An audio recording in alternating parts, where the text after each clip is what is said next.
Okay, in this video we learn how to create a tolerance groups, किस तरह हम tolerance groups को बना सकते हैं फॉर द यूज़र्स, और किस तरह हम उनकी की सेटिंग्स को सेव कर सकते हैं, हम इस वीडियो में आज देखेंगे। सबसे पहले आप लॉगिन करेंगे अपनी कंपनी में, उसके बाद आप अपने मेन मेन्यू में आएंगे और मेन मेन्यू में आपके पास है सेटिंग्स, और सेटिंग्स से आप यूज़र कंट्रोल, और यूज़र कंट्रोल में लास्ट ऑप्शन है हमारे पास टॉलरेंस ग्रुप्स, इस पर क्लिक करेंगे।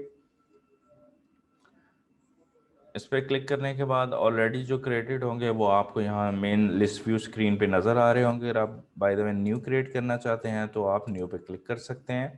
यहाँ पे सबसे पहले आपको टॉलरेंस ग्रुप का नेम डिफाइन करना पड़ेगा, और मैं यहाँ पे इसका एक नेम डिफाइन कर लेता हूँ, सेल्स एंड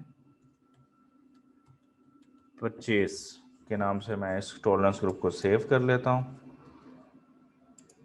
डिस्क्रिप्शन में भी हम सेम टाइप कर सकते हैं। उसके बाद हमसे जो सबसे पहली चीज़ पूछ रहा है सिस्टम में, पूछ रहा है थी परचेज डॉक्यूमेंट। यहाँ पे आप परचेज डॉक्यूमेंट की जो लिमिट है वो सेट करेंगे कि एम्प्लॉय इस अमाउंट से ज़्यादा का परचेज डॉक्यूमेंट क्रिएट नहीं कर सकेगा जो भी टॉलरेंस ग्रुप के साथ ये एम्प्लॉय ऐड होगा।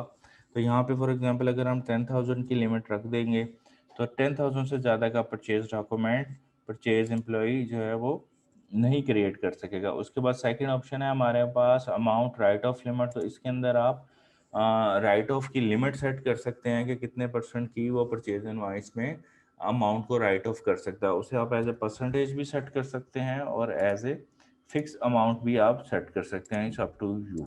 उसके बाद जी क्वांटिटी लिमिट पे भी हम रिस्ट्रिक्ट कर सकते हैं इस टॉलरेंस ग्रुप को यूज़ करते हुए। फॉर एग्जांपल मैं यहाँ पे क्वांटिटी 2 कर देता हूँ, तो 2 क्वांटिटी से ज़्यादा की इनवॉइस एट अ टाइम पे एक एम्प्लॉय नहीं बना सकेगा जिसके साथ ये टॉलरेंस ग्रुप अटैच होगा। उसके बाद जी स्टॉक राइट ऑफ की लिमिट है, इसी तरह जिस तरह अमाउंट राइट ऑफ की लिमिट सेट की थी इस तरह स्टॉक राइट ऑफ की लिमिट्स भी हम परसेंटेज और फिक्स दोनों में सेट कर सकते हैं, वो हम सेट कर देंगे। Further we have a cell document, तो सेम ट्रीटमेंट हम सेल डॉक्यूमेंट के साथ भी करेंगे कि सेल इनवाइस आपको एम्प्लॉय 15,000 या उससे ज़्यादा की सेल इनवाइस नहीं जनरेट कर सकेगा।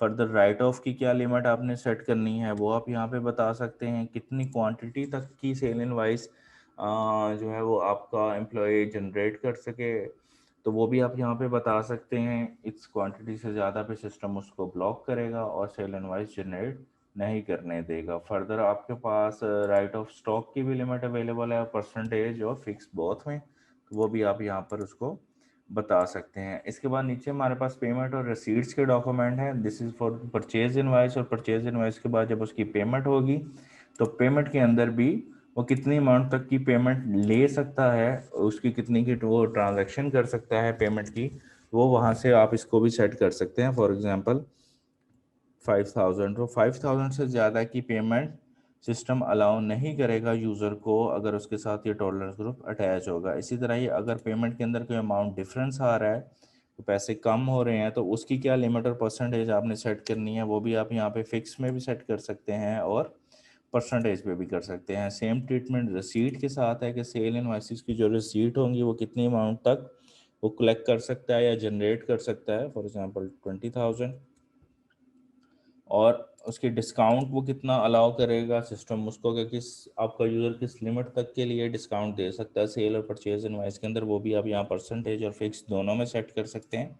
इससे ज़्यादा के ऊपर सिस्टम जो है वो यूज़र को ब्लॉक करेगा और इनवाइस या रिसीट या पेमेंट को ब्लॉक जनरेट नहीं करने देगा। देन अमाउंट डिफरेंस, अगर कोई अमाउंट डिफरेंस है तो वो भी आप यहाँ पे सेट कर सकते हैं। फॉर एग्जांपल 2% तक का अमाउंट डिफरेंस अगर हो तो आपकी रिसीट जो है वो जनरेट हो सकती है, अगर इससे ज़्यादा होगा तो वो जनरेट नहीं होगी। इस तरह सेव के बटन पर क्लिक करने से ये हमारा एक टॉलरेंस ग्रुप सेव हो जाएगा। इस तरह डिफरेंट टॉलरेंस ग्रुप्स को आप यहाँ पे जनरेट कर सकते हैं, बना सकते हैं, और उसके बाद एचआरएम में जाके आप अपने एम्प्लॉयज़ के साथ इसको अटैच कर सकते हैं। Thank you so much.